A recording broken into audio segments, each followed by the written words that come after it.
नमस्कार सभी संस्कृत प्रेमी सज्जनों, देवियों और संस्कृत के विद्यार्थियों को भाषा अध्यापक विपिन कोठारी सादर नमन करता है। मैं अपने यूट्यूब चैनल पर आपका सादर स्वागत करता हूं। आज मैं उपस्थित हुआ हूं लेकर सूर्यस्य शक्ति षोडशः पाठ 16वां पाठ सूर्यस्य शक्ति, जो कक्षा 8 की आमोदनी भाग 3 उत्तराखंड बोर्ड की संस्कृत की पुस्तिका का पाठ है। और आज हम इस पाठ का अभ्यास अनुवाद दोनों ही सीखने जा रहे हैं। और इससे पूर्व कि हम आरंभ करें, मैं अपने सभी सब्सक्राइबर्स का हार्दिक आभार व्यक्त करता हूं कि वे मेरे वीडियो पसंद कर रहे हैं, मेरे वीडियो को प्यार दे रहे हैं और साथ ही साथ उन्हें लाइक और कमेंट भी कर रहे हैं। तो उन सभी का हार्दिक आभार। यदि आपको कुछ परीक्षोपयोगी सामग्री इसमें प्राप्त होती है तो कृपया वीडियोस को लाइक कीजिए, शेयर कीजिए और मेरे यूट्यूब चैनल को सब्सक्राइब करना ना भूलिए। और अब आरंभ करते हैं। देखिए, इसमें अस्मिन् ब्रह्मांडे बहूनि ग्रह नक्षत्राणि सन्ति। अस्मिन् अर्थात इस ब्रह्मांड में बहूनि बहुत से ग्रह नक्षत्राणि सन्ति अर्थात ग्रह और नक्षत्र हैं। आकाशे दृश्यमानेषु मंगल बुध गुरु आदिषु ग्रह नक्षत्रेषु सूर्योपि एकं नक्षत्रमस्ति। आकाश में दृश्यमानेषु दिखाई देने वाले मंगल बुध गुरु आदि ग्रह नक्षत्रों में सूर्य भी एक नक्षत्र है अर्थात एक तारा है। अस्य प्रकाशेन एव, इसके ही प्रकाश से पृथ्वी चंद्रादयः प्रकाशन्ते, पृथ्वी और चंद्र आदि प्रकाशित होते हैं। नक्षत्रम एतत्, यह नक्षत्र ऊर्जसः महास्रोतः अस्ति, ऊर्जा का महास्रोत है, यानी काफ़ी बड़ा स्रोत है। अनेन एव जगदिदं गतिशीलम अस्ति, इसी से ही यह जगत गतिशील है। वैज्ञानिकाः अस्य ऊर्जसं प्रति विशेषेण उन्मुखाः सन्ति, वैज्ञानिक इसकी ऊर्जा की ओर विशेष रूप से उन्मुख हैं अर्थात ध्यान दे रहे हैं। सूर्यः संसारस्य प्रकाशकः अयं न केवलं तम एव नाशयति अपितु कालस्य नियामकत्वात् मासानां ऋतूनां च जनकोऽप्यस्ति। जनकः अपि अस्ति को मिलाकर जनकोऽप्यस्ति। तो क्या कहते हैं, सूर्य संसार का प्रकाशक है। यह न केवल अंधेरे का ही नाश करता है अपितु समय का नियामक होने के कारण मासों अर्थात महीनों और ऋतुओं का जनक भी है। अस्य ऊष्मणः अर्थात अस्य धन ऊष्मणः, इन दोनों के संधि करके बनाया गया है। अस्य ऊष्मणः आधिक्येन वसंत ग्रीष्म वर्षा अनाधिक्येन च शरद हेमंत शिशिराश्चरितवः भवन्ति। इसकी ऊष्मा की अधिकता से वसंत ग्रीष्म वर्षा और कमी से शरद हेमंत और शिशिर ऋतुएं होती हैं। आधुनिक युग में यंत्रादीनां संचालनाय पाककर्मणि च सूर्योर्जसः एकत्रितम् उपयोगः क्रियते। आधुनिक युग में मशीन आदि को चलाने के लिए और खाना पकाने के कार्य में सूर्य की ऊर्जा का इकट्ठा उपयोग किया जाता है यानी एक साथ प्रयोग इसका किया जाता है। ग्रामेषु यत्र विद्युत साधनानि अल्पीयानि सन्ति तत्र दिने यंत्रमाध्यमैः एकत्रितं सूर्योर्जः विद्युदिव प्रयुज्यते। गाँवों में जहाँ विद्युत के साधन कम हैं अर्थात बिजली के साधन कम हैं, वहाँ दिन में यंत्रों के माध्यम से एकत्रित की गई अर्थात इकट्ठी की हुई सूर्य की ऊर्जा बिजली के समान प्रयोग की जाती है। इदानीं कृषिकर्मषु अपि अस्योपयोगः क्रियते। अब तो यानी आजकल के समय में तो खेती के कार्यों में भी इसका उपयोग किया जाता है। कूपजलैः क्षेत्राणां सिंचनार्थं नूतनानि यंत्राणि सूर्यशक्त्या संचालितानि सन्ति। कुएं के जलों से अर्थात नलकूपों से या कुएं के जलों से खेतों की सिंचाई के लिए नई मशीनें सूर्य की शक्ति से ही संचालित हैं। जीवानां स्वास्थ्याय अपि सूर्यस्य महती भूमिका अस्ति। जीवों के स्वास्थ्य के लिए भी सूर्य की महती भूमिका है। महती महान का स्त्रीलिंग। कतिपयाः योग क्रियाः अस्यातपि एव क्रियन्ते। कुछ योग क्रियाएं इसी की धूप में ही की जाती हैं।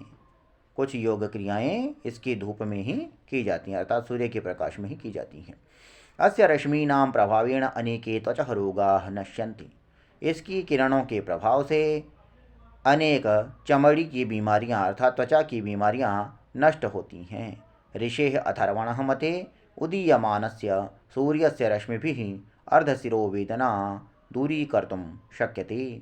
ऋषि अथर्वा के मत में, अथर्व ऋषि के मत में, जिन्होंने अथर्ववेद लिखा था, तो उनके लिए कहते हैं, अर्थात कि ऋषि अथर्वा के मत में उदय होते हुए सूर्य की किरणों से आधे सिर का दर्द दूर किया जा सकता है। अतः चिकित्सा क्षेत्रे अपि प्राकृतिक चिकित्सा रूपेण सूर्य अस्माकं उपकारकः। इसलिए चिकित्सा के क्षेत्र में भी प्राकृतिक चिकित्सा के रूप में सूर्य हमारा उपकारक है, अर्थात हमारा भला करने वाला है, कल्याण करने वाला है। शारीरिक शास्त्रे सूर्यस्य रश्मि सेवनम सूर्य स्नानम इति रूपेण प्रसिद्धम। शारीरिक शास्त्र में सूर्य की किरणों का सेवन सूर्य स्नान इस रूप में प्रसिद्ध है। अनया क्रियया सूर्योर्जसः विटामिन डी इति प्राप्यते या स्वास्थ्यस्य संपोषिका स्वीक्रियते। इस क्रिया से सूर्य की ऊर्जा से विटामिन डी प्राप्त होता है, जो स्वास्थ्य के लिए संपोषक स्वीकार किया जाता है, अर्थात माना जाता है, स्वास्थ्य के लिए पोषक माना जाता है। एवमेव पर्यावरण रक्षणे अपि सूर्यस्य अवदानम अविस्मरणीयम अस्ति। इसी प्रकार पर्यावरण की रक्षा में भी सूर्य का योगदान न भूला जा सकने वाला है, अविस्मरणीय है। यतो ही क्योंकि अस्य रश्मयः जले शैत्यं पावनत्वं च संपादयन्ति। क्योंकि इसकी किरणें जल में शीतलता और पवित्रता संपादित करती हैं। पादपानां वनस्पतीनां च विकासोऽपि सूर्योष्माणं बिना न संभवति। पेड़ों का, पादप अर्थात पेड़ों का, जो पाँवों से जल का सेवन करते हैं, अर्थात जड़ों से जल का सेवन करते हैं, इसलिए पादप कहा जाता है वृक्षों को। पादपानां वनस्पतीनां च, पेड़ों और वनस्पतियों का विकास भी सूर्य की ऊष्मा के बिना संभव नहीं होता है। अस्य रश्मीनाम अभावे एषा वन संपदा विनष्टा एव स्यात्। इसकी किरणों के अभाव में तो यह वन संपदा नष्ट ही हो जाए। अतः भूतले सर्वेषां जीवनम सूर्याधारितम एव। इसलिए इस पृथ्वी तल पर सभी का जीवन सूर्य पर ही आधारित है। अनेन प्रकारेण, इस प्रकार से सूर्यः अस्मभ्यं जीवनम ऊर्जश्च दत्वा महद उपकरोति। इस प्रकार से सूर्य हमारे लिए जीवन और ऊर्जा प्रदान करके महान उपकार करता है। एभिरेव गुणैः जनाः एतम् उपासन्ते। इन्हीं गुणों के कारण लोग इसकी उपासना करते हैं। सूर्य को जल इत्यादि चढ़ाते हैं ना सुबह, उसी बारे में उल्लेख कर रहे हैं। अब देखते हैं अभ्यास। ये शब्दार्थ आप ऊपर देख सक रहे हैं। उसके बाद अभ्यास, सूर्यः कस्य महास्रोतः अस्ति। तो उत्तर होगा सूर्यः ऊर्जसः महास्रोतः अस्ति। दिनरात्र्योः जनयता कः? दिनरात्र्योः जनयिता सूर्यः। सूर्यस्य रश्मीनां प्रभावेण के रोगाः नश्यन्ते? सूर्यस्य रश्मीनां प्रभावेण त्वचः रोगाः नश्यन्ति। त्वचा के रोग नष्ट होते हैं। सूर्योर्जसः किम नाम विटामिन प्राप्यते? सूर्योर्जसः डी, विटामिन डी इति प्राप्यते। पर्यावरण रक्षणे कस्य अवदानम् अविस्मरणीयम्? पर्यावरण रक्षणे सूर्यस्य अवदानम् अविस्मरणीयम् अस्ति। प्रश्नानाम् उत्तराणि लिखत। आधुनिके युगे सूर्योर्जसः उपयोगः कुत्र क्रियते? आधुनिक युग में सूर्य का प्रयोग कहाँ किया जाता है? सूर्य की ऊर्जा का प्रयोग कहाँ किया जाता है? तो आप देख पा रहे हैं इसी दूसरे पहरे के प्रारंभ में ही, आधुनिके युगे यंत्रादीनां संचालनाय पाककर्मणि च सूर्योर्जसः एकत्रितम् उपयोगः क्रियते। उसके बाद कहते हैं सूर्योष्मणः आधिक्येन के ऋतवः भवन्ति। तो पहले पहरे के अंत में आप देख रहे हैं अस्योष्मणः आधिक्येन वसंत ग्रीष्म वर्षाः ऋतवः भवन्ति। इसके बाद आपने जोड़ देना है। सूर्यस्य रश्मयः जले किम संपादयन्ति? सूर्य की किरणें जल में क्या संपादित करती हैं? तो आपने यहाँ देखना है, ये चौथा पहरा है इसका, कि अस्य रश्मयः जले शैत्यं पावनत्वं च संपादयन्ति। उसके बाद आगे बढ़ते हैं। कस्य ऋषेः मते सूर्यस्य रश्मि सेवनेन अर्धशिरोवेदना दूरीक्रियते। तो आप देख पा रहे हैं इसी फोटो के नीचे तीसरे पहरे में कि ऋषेः अथर्वणः मते उदीयमानस्य सूर्यस्य रश्मिभिः अर्धशिरोवेदना दूरीकर्तुं शक्यते। और यदि आप इतना लंबा न करना चाहें तो कस्य के स्थान पर अथर्वणः कर दीजिए, केवल एक शब्द, और बाकी प्रश्न पूरा उतार दीजिए और प्रश्नवाचक को हटाकर वहाँ पूर्ण विराम लगा दीजिए। उसके बाद कहते हैं रेखांकित पदानि अधिकृत्य प्रश्न निर्माणम कुरुत। तो प्रश्न निर्माण के लिए हमें क्या करना पड़ेगा? क्षेत्राणाम सेचनार्थम नूतनानि यंत्राणि सूर्यशक्त्या संचालितानि सन्ति। तो क्षेत्राणाम के स्थान पर हमें केशाम लगाना पड़ेगा, किन की सिंचाई के लिए, और पूर्ण विराम को हटाकर हम प्रश्नवाचक लगा देंगे। उसके बाद कहते हैं सूर्यस्य प्रकाशेनैव पृथ्वी चंद्रादयश्च प्रकाशन्ते। तो सूर्यस्य के स्थान पर हम लगा देंगे कस्य। उसके बाद कहते हैं अर्थात कस्य प्रकाशेनैव पृथ्वी चंद्रादय च प्रकाशन्ते, अर्थात किसके प्रकाश से ही सूर्य पृथ्वी चंद्र इत्यादि प्रकाशित होते हैं। उसके बाद कहते हैं पादपानाम विकासः सूर्योष्माणम बिना न संभवति। तो पादपानाम के स्थान पर केशाम कर देंगे, तो किन का विकास सूर्य की ऊष्मा के बिना संभव नहीं है। उसके बाद कहते हैं जीवानाम स्वास्थ्यायापि सूर्य से महती भूमिका अस्ति। जीवों के स्वास्थ्य के लिए भी सूर्य की महान भूमिका है, महती भूमिका है। तो जीवानाम के स्थान पर भी केशाम करना पड़ेगा, और पुनः सूर्यस्य के स्थान पर हमें कस्य करना पड़ेगा। कस्य रश्मीनाम अभावे वन संपदा विनष्टा स्यात्। ठीक है, आगे बढ़ते हैं। फिर कहते हैं प्रश्न नंबर 4 में कि कोष्ठक से उचित पद को चुनकर रिक्त स्थान की पूर्ति कीजिए। सूर्येणैव इदम जगत गतिशीलम अस्ति। सूर्य के द्वारा ही यह जगत गतिशील है। कृषि कर्मसु सूर्योर्जसः उपयोगः क्रियते। कालस्य नियामकत्वात् सूर्यः मासानां ऋतूनां, दोनों आने थे इसमें और ये दोनों ही इसमें भरे हुए हैं। तो ऋतूनां मासानां च जनको अपि अस्ति। कोई एक इसमें से नहीं चुन सकते हैं हम, ऋतूनाम और मासानाम दोनों का ही ये जनक है। उसके बाद कतिपयाः घ भाग में आ जाएगा। कतिपयाः योग क्रियाः सूर्यस्य आतपे एव क्रियन्ते।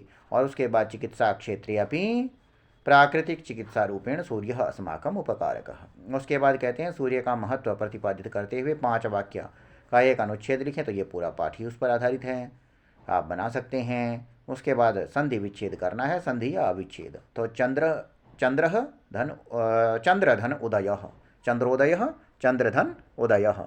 और अनेन धन एव का बनेगा अनेनैव।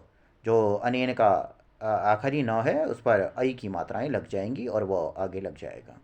उसके बाद अस्य धन ऊर्जसः, अस्य ऊर्जसः, यह पर ओ की मात्रा और ऊ हट जाएगा। उसके बाद भूमिका अस्ति, भूमिका धन अस्ति। उसके बाद अस्य धन उपयोगम और उसके बाद सूर्याधारितम, अर्थात ये जो आ है ये मात्रा के रूप में यह पर लग जाएगा। उसके बाद कहते हैं पाठ के अंतर्गत आए हुए व्याकरण के बिंदुओं को जानिए। तो विलोम शब्द दिए हुए इन्होंने प्रकाशः का तमः अर्थात अंधकार, आधिक्येन अनाधिक्येन, दिनम रात्रि, आधुनिके पुरातने, उपकारकः अपकारकः, उपयोगः अनुपयोगः। आगे बढ़ते हैं गुणैः अवगुणैः। उसके बाद पर्यायवाचिनः शब्दाः, पर्यायवाची शब्द यहाँ दिए गए हैं। रश्मयः किरणाः, आकाशे गगने, सूर्यः रविः, भूमिः पृथिवी। उसके बाद जगत संसारः, तमः अंधकारः, पवित्रम पावनम, वृक्षाणाम पादपानाम।